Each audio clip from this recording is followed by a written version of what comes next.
All right, everybody, welcome back once again to the channel. So today's video, we're going to do a reaction to another short horror film. Okay, this one here is called The Daughters of Virtue, and it is by Alter. If you guys want to check out their original video, you can click in the link in the description down below this video and check it out for yourselves. Otherwise, you guys can watch my reaction and wait for my thoughts at the end of the video. So let's go ahead and jump right into this. Let's get scared.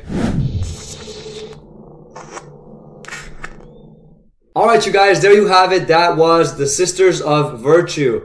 So this movie was definitely very unique, very different. Like the, the approach. It was a lot different this time. It sounded very inspired by AI. So when you see these kind of old, like fever dream, nightmare, old like 80s, 70s vibe type nightmares, in AI videos. And then, you hear like the audio is all muffled up, like everything looks very grainy, and old, like old VHS tape. I see that they were taking this approach to this film, and I thought that was very, very good, especially because, it's very religious based, like it's very, focused on the faith and sometimes a little bit on, like fanatic type of people when it comes to the faith. And I'm actually surprised that this was in, a Catholic faith type of, focus, because when it comes to like exorcisms and like, exposing demons or whatever, it's usually the Catholic religion that is able to do that, right? A lot of other religions, like the Christian faith and the, like the Mormons and all these other religions, I'm not too familiar, but I've never really heard about them casting out demons.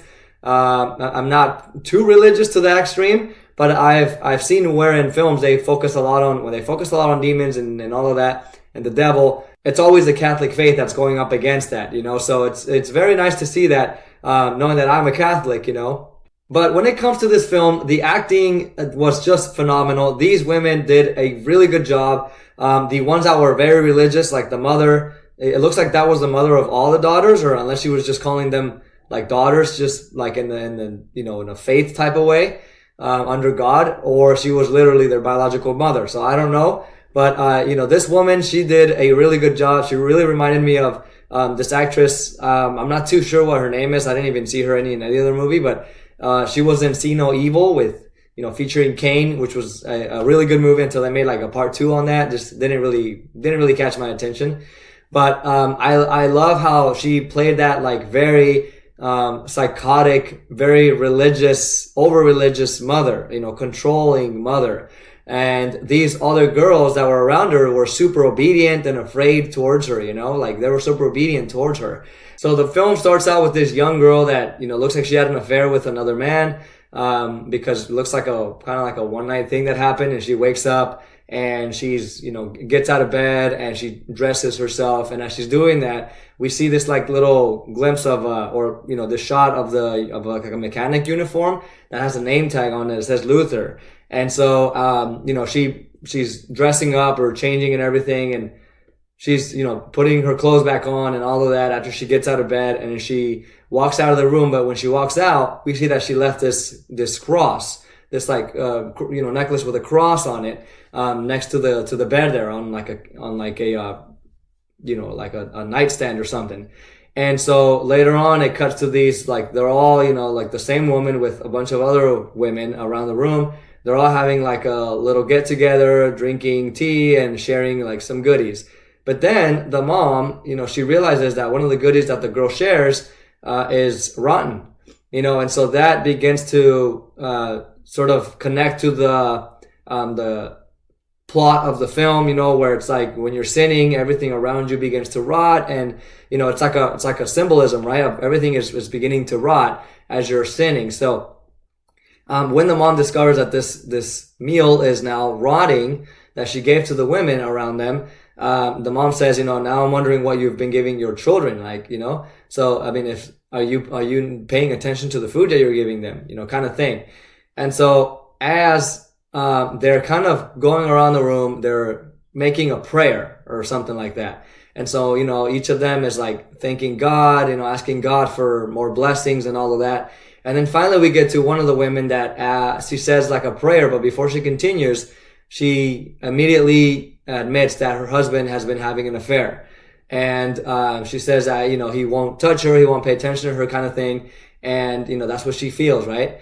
And so all these suspicions around begin to arise around the room, like this, or the room just gets kind of tense, right? The mother begins to tell the girl, like, "Oh, I'm sorry, you're facing that." And later, as this woman is, admitting to everybody that her husband was unfaithful to her, or that she suspects that her husband was unfaithful to her, she mentions his name, which is Luther, right? And so then that, we remember back in the beginning of the film that the what's it called? The mechanic uniform that was there showed it looked like a mechanic uniform. It showed a name tag, that said Luther on it. So we know that this other woman, that offered the goodies around the room, looks like they're at her house, that offered the goodies around the room was the one that's, was sleeping with the husband, right? She's the lover. She drops the cup, freaks out. And so the mom immediately starts to suspect, like it, directs her attention to her.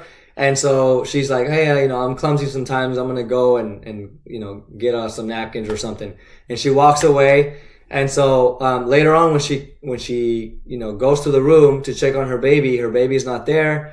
And then she hears this thing on a little, like a baby cam, what do they call those? Like a little, I don't remember what those are called, but those little things where you can hear the baby. She hears the mom talk to her on that and say, "Hey, are you going to confess to us? Come pray with us," kind of thing. And she starts to notice, okay, they're on to me now. She goes to the room where her baby is, and the baby is not there. And so she starts to freak out. Eventually she makes her way back to the living room where they were all there, but all the women are gone. And so, she's kind of looking around, and then we get this scene that jumps over to where all the women are actually standing right in a dark area. They look pretty creepy there. This is really good because the quality of the film, this little grainy quality, it really makes it look, like horror, it increases the horror aspect of it. So I really like that. And so all these women are just staring at her, and eventually they walk up to her and start to insist that she confesses what she did, because they immediately know that this was the woman that's sleeping with the husband. So, as the film progresses here, they start to kind of pressure her, and so immediately she is convinced to confess what she did. And so when she's talking about her husband's neglect, and it's constant travels or whatever, he's always gone, and she's always alone with the children. I in a way, I'm not saying I excused what she did, but I began to understand why she was doing these things.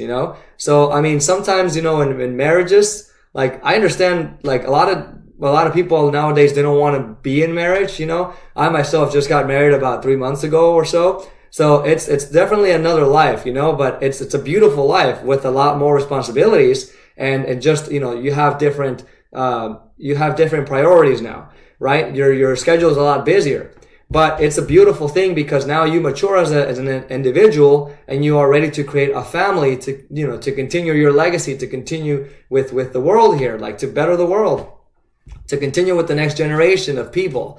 And so a lot of young people, I noticed that they're very afraid of getting married. And so when this woman was talking about her husband's neglect and how he's always gone, that's one of the things that I was always kind of fearing myself. Not necessarily that she would be gone all the time, but that I would be gone for specific jobs, and I'm I hope that she never feels that I'm neglecting her, that I'm leaving her behind, So I definitely understood this woman's pain and the reasons why she was doing all of this. But of course, it's never a right thing to do it with anybody, go have an affair with any random person, even if they're single. But especially in the case of them being already married with, I guess she was with her biological sister. It's crazy, So, that's definitely evil what she did. She definitely sinned, but when she's, back to the film here though, when she's confessing all of this, she doesn't admit necessarily that she had an affair with this man, right? Instead, she just says that she feels pain because of her husband's neglect, and she's tired of taking care of the kids. She never wanted kids, but she just wanted to please him and all of that, right? Since she's not fully admitting everything though, one of the sisters gets up and then hands her the necklace that we saw in the beginning of the film that she left behind, which I thought that was the guy's necklace, but it's actually hers. And so she, gives it to her, and she says, "Hey, Luther gave this to you and you were happy and all of that. I think he said Luther gave it to her or her husband. I don't remember who she said gave her the necklace, but I mean, that's just crazy right there, you know? So she's like just holding the necklace in front of her. And, you know, the woman begins to apologize. The woman that had the affair begins to apologize and ask for forgiveness. And so, eventually the mom's like, hey, we need to pray for her right now. They all laid their hands on top of her head. And, you know, I've had this happen to me. I had an old girlfriend, you know, back when I was like in my early 20s, and she was a Christian, you know, well, she is still a Christian. When I was dating her back in that time, we wanted to sort of, you know, come to like a middle ground with both of our faiths. So I would try to like have her come to my church for a while. And, you know, she really just didn't want to at all. It never even happened. And she would, you know, do the same, try to have me come to her church. So I went to one event, you know, I went to one of her church events. Now they're what do you call that? It's not even a mass. It's like a service, I guess. Their service is like, it's like 2.5 hours, almost 3 hours. You know, in our case, mass is only 1 hour, you know, sometimes a little longer than that, but like an hour and a half or, you know, less than that. But theirs is like 3 hours. So, you know, I went, it was really long. And now when I was there, or while I was there, they had these people come and like pray on my head. You know what I mean? Like they laid their hands on me like this, and they just started praying. And I don't know if she had this plan that day. She knew they were going to do some kind of like, I don't know, like demon release activity or something. I don't know. But I mean, I just like, out of my point of view, my perspective, it all just seemed kind of crazy. Totally over the top, unnecessary. And I just never went back to that. You know, I was like, no, I had enough of that. So when I was just like watching this in the film, I was like, man, that's, I don't know, just to me, that doesn't feel right. I'm not saying that it's an evil thing to do necessarily, but it's just like how I experienced just didn't feel right. It felt forced and it just felt fake, like staged, and people just pretending to have, you know, connection with Jesus or whatever. But they were just talking, you know what I mean? So it totally felt empty to me, and I just wasn't present at all there. So I was just like looking at this woman is terrified. These other women are praying over her, and she just wants out of there. You know what I mean? Now, while this is happening, like while they're praying over her, the mother begins to notice that there's a demon in her look, in her eyes, and she's describing everything about this demon, that it's like, you know, slithery tongue is sticking out as she speaks, and all of that. So, I mean, at that point, like, I'm like, okay, is this mother, like this woman, you know, like psychotic, or is she really seeing a demon in her, right? So at that point, I didn't know what to think. I was like, no, I mean, I immediately leaned towards, she's, you know, fanatic, she's crazy. And now she just, you know, she's ordering all these other girls that are vulnerable and angry and emotional and all of that to like, hold her down as she hits her. You know, she's like, supposedly is talking to God, and she's like saying, oh, okay, yes, you know, I will strike at her to release the demon, right? So she orders one of the girls to hit her with the belt, which is the woman that was cheated on by her husband. She says, take this belt and start hitting her. But she can't, you know, she can't hit her. But while she's standing there kind of hesitating and, you know, kind of stepping back or whatever, she sees the look in the woman's eyes that had the affair, and she looks at her really, really evil, and it throws this woman off, kind of scares her. And so the woman, the mom, immediately steps in and starts to hit the girl, like pom pom, just like slaps her like 3 times. And eventually the girl starts bleeding. This other woman that appears to be more sane, you know, among these younger women, she tells everybody to stop and that they're out of their minds, that they should just leave the house, you know. So while she's distracting all these women and telling them to stop, the main woman that had the affair, she begins to crawl away and head towards her baby. The other woman that was defending her eventually catches up to her and tells her, hey, stay in this room, you know, I'll distract them, and, you know, just tell them to leave the house or whatever. But meanwhile, stay in here. And so, while she's standing outside the door, the other women come, like the mom and the other 2 women come and just like stomp her onto the ground, I guess. And so while this other main woman is inside the room, she begins to be attacked by some demon. And so I'm just like, okay, well, was she ever possessed at all? Or was there a demon in that room that possessed her right then and there? You know, so I'm not even sure if even the mom, like released this demon by praying. I don't even know. That's like, it's a possibility that probably happened, you know, the way I was perceiving this. But this demon was in the room, I guess, because we just see like when she gets in the room, this thing is approaching her from the darkness, and then she just screams, right? So eventually this demon takes over her. And so when these other three women make their way to the room and they stomp on the other woman that was helping out, you know, that was keeping them from hitting her, they just stomp her down to the ground, which it's like, okay, that has nothing to do with God's will, you know, but they just do that. And then they open the door, they burst through the door, and they see that the main woman has become, well, first she's under like these covers. And so the mom walks up to her and she takes out the covers and she notices that this young woman is now like some kind of centipede or a deformed weird thing just crawling around the bed. And then they all just freak out and panic. And that's the end of that. So I'm like, is this whole time, was she possessed by a demon, or was she just, you know, like she made a mistake, she sinned or whatever. And while she was repenting and kind of running away from these really crazed seemingly women, she ran into the demon inside of the room. I don't know. That's just something that I was wondering. But what did you guys think? Do you think she was possessed the whole time? Or do you think that this demon was released by the mom, by the prayer, right? Who knows? But let me know what you guys thought. I think this one was fantastic. I think this one was very unique, well acted. I love that they had the old, again, like the old grainy look and the muffled audio. I really love that. I hope to see more films like that from Alter and even from other channels.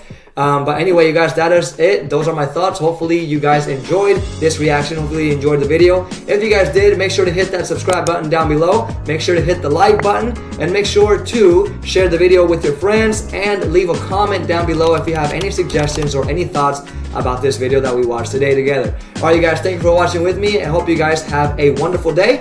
Take care of yourselves. Peace.